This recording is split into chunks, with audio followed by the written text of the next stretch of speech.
சரியா? இனிமே உங்க வாழ்க்கையை நீங்க பார்க்க போறீங்க. இது பயங்கரமான உலகம், வெறும் போராட்டம் உள்ள உலகம். ஒவ்வொருவருக்கும் உங்க வாழ்க்கையில ஒவ்வொரு பிரச்சனைகள் இருக்கும், சோதனைகள் இருக்கும், சிரமங்கள் இருக்கும், வாழ்க்கையை பற்றிய பயம் இருக்கும், எதிர்காலத்தை பற்றிய எண்ணம் இருக்கும். லா தக்னது மின் ரஹ்மத்தில்லாஹ். அல்லாஹ்வுடைய அருளில் ஒருபோதும் நம்பிக்கை இழந்துடாதீங்க. அல்லாஹ் ரப்புல் ஆலமீன் உங்களுடைய எல்லா சிரமங்களுக்கும் ஒரு வழியை வைத்திருப்பான். எல்லா சோதனைகளுக்கும் அல்லாஹ் ஒரு முடிவு வைத்திருப்பான். அல்லாஹ்வோட இணைந்திருங்க, அது போதும். அல்லாஹ் பார்த்துப்பான். சரியா? அல்லாஹ்வோடு வாழ்ந்து அல்லாஹ்வோடு மரணிக்கக்கூடிய பாக்கியத்தை அல்லாஹ்விடத்துல கேளுங்க, அல்லாஹ் தரும் இன்ஷா அல்லாஹ். இந்த வாழ்க்கை பெரிய போராட்ட களமா இருந்தாலும் இதுல வரக்கூடிய சோதனைகளை சந்திக்கிறதும் பிரச்சனைகளை சந்திக்கிறதும் பெரிய விஷயம் அல்ல. லா தஹ்சன் இன்னல்லாஹ மஅனா. அவ்வளவுதான். அதான் மந்திரம். கவலைப்படாதீர்கள்.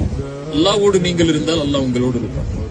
அல்லாஹ் அந்த சோதனைக்கு பிறகு பெரிய வெற்றியை வைத்திருப்பான். ஃபஇன்ன மஅல் உஸ்ரி யுஸ்ரா, இன்ன மஅல் உஸ்ரி யுஸ்ரா.